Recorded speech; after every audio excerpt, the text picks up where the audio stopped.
so much for, hey, I'll take less money if it means we can go get a player. Exactly. We talked about this the other night. We saw this coming a mile away. Once the Lakers weren't getting anybody, was LeBron really going to take less money? Hey, I'll still take less so we can go out and get somebody. No, all the players that he would have wanted, Klay Thompson, they're all gone. And we heard from Mark Medina last night, said, look, this is the roster the Lakers are likely going to training camp with. So there's not going to be, they can try and make some trades, everything else, but they're not bringing in anybody else.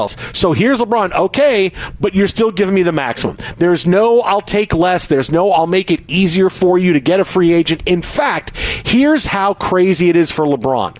Rich Paul, his agent, Clutch Sports, is going to have a conversation with the Lakers about LeBron taking $1 million less. For $1 million less, it helps them with the second apron of the salary cap, and it can help them get other players to bring in. Wait a minute. By taking $1 million less. $1 million. It's a conversation. It's not, oh, of course, you're so good to me. You drafted my kid. You gave him a one-way deal. He's going to be on the Lakers. You gave him 3 years guaranteed money. He doesn't have to worry about anything. Oh, no. I'm taking every dollar coming my way when it's in the $50 millions of dollars. And if you need $1 million, well, we'll have a conversation with my agent. So seriously? He got his coach. Seriously? He got his son on the team, not as a non-roster draftee signee, but as a drafted player, which means contract negotiations, and got him a guaranteed spot on the roster, and re-signs, and gets a no-trade clause,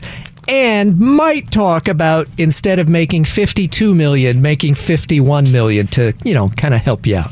I mean, come on, man. I mean, there's lots of things about LeBron that come out in the media that get misconstrued. There's some things that he gets a bad rap for that's really not on him. There's certain things that he gets put under the microscope for when we don't know all of the story. I firmly believe that, because it's not always as simple as that. But this is one of those stories where it's really, there's a conversation about taking $1 million less. Really? It's not, hey, here's 2 years and $1 million less than the max. It would help the team entirely. And it's not a difference from he's making $2 million to $1 million. It's $52. Do you notice how it was just a few days ago when it got leaked like LeBron's willing to take less, and some hosts went off like, yeah, LeBron's been such a team player in the past. Remember that Miami title he had, on and on and on. Okay, yeah, now we have the truth out. He's got a chance to do something because we know how restrictive the cap rules are now, and the aprons the Lakers are going to, they're pretty limited in how they can add and how different the roster can be. The answer is, at the moment, not that different. No, I mean, look, it's I always go back to this.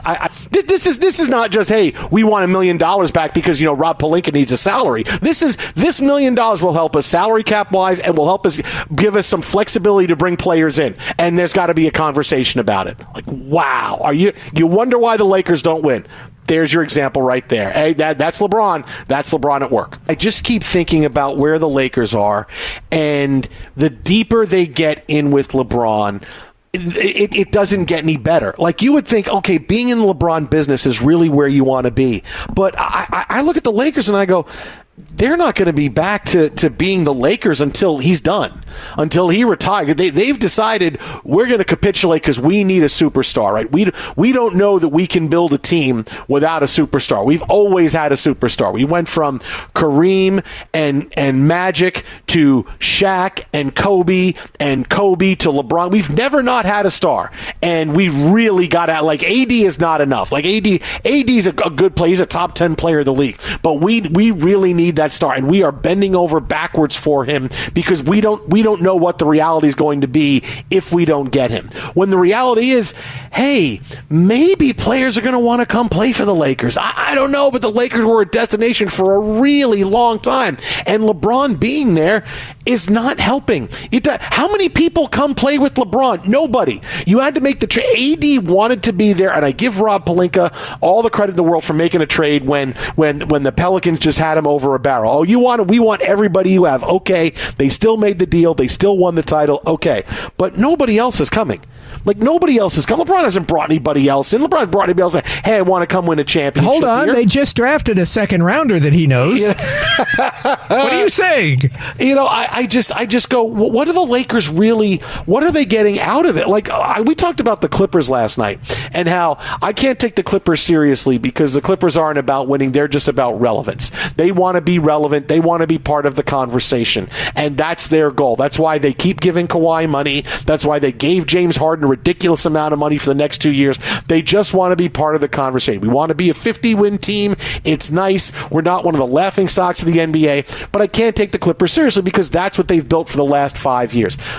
The Lakers are the same. Are the Lakers really trying to win? Or the Lakers are saying, we just want to be the Lakers, and LeBron on the Lakers is great for us because even if we lose, we're still LeBron and the Lakers. Like that's more, forget about chasing a title and making the team better. That's how I look at the Lakers now. The Lakers and the Clippers are the same. Hey, this is an NBA now where the powers have flexed out, right? It's not in LA. It's not with us anymore. It's in different parts of the country. We just watched the Golden State Warriors dynasty from about 1,000 miles north, a little bit less, maybe 750 miles north.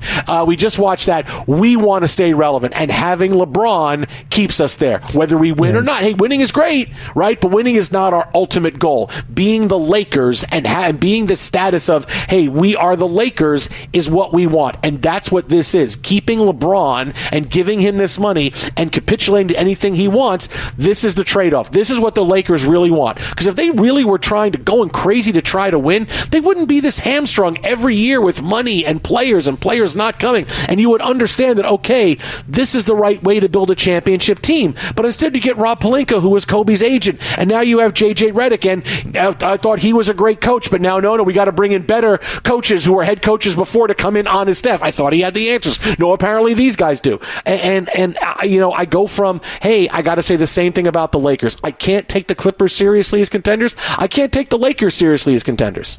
You talked about the Clippers being content to be a 50-win team, which made me laugh because the Lakers haven't been a 50-win team in 4 years since they won that title.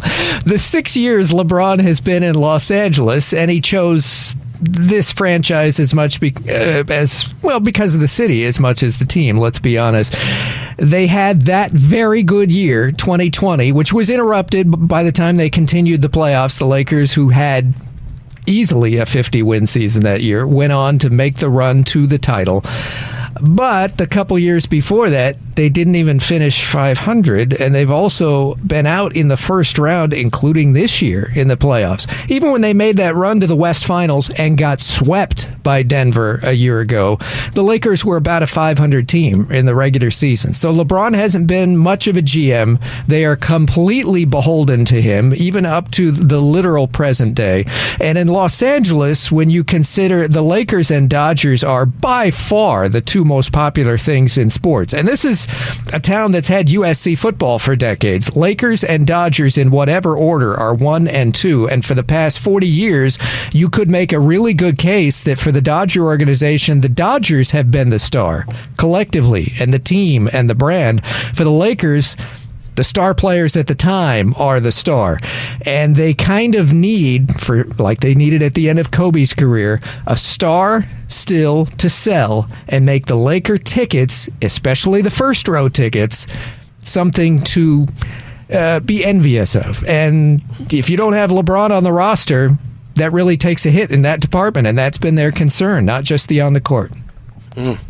Again, we'll have more on this story as it moves on throughout the night. Really, I can't take the Lakers seriously, mainly because it's going to be the same. If it's the same team coming back as last year, and that was a team that barely got into the playoffs and lost in the first round, suddenly they're going to win champion. I mean, come on. It's not going to happen. The Lakers and the Clippers are the same.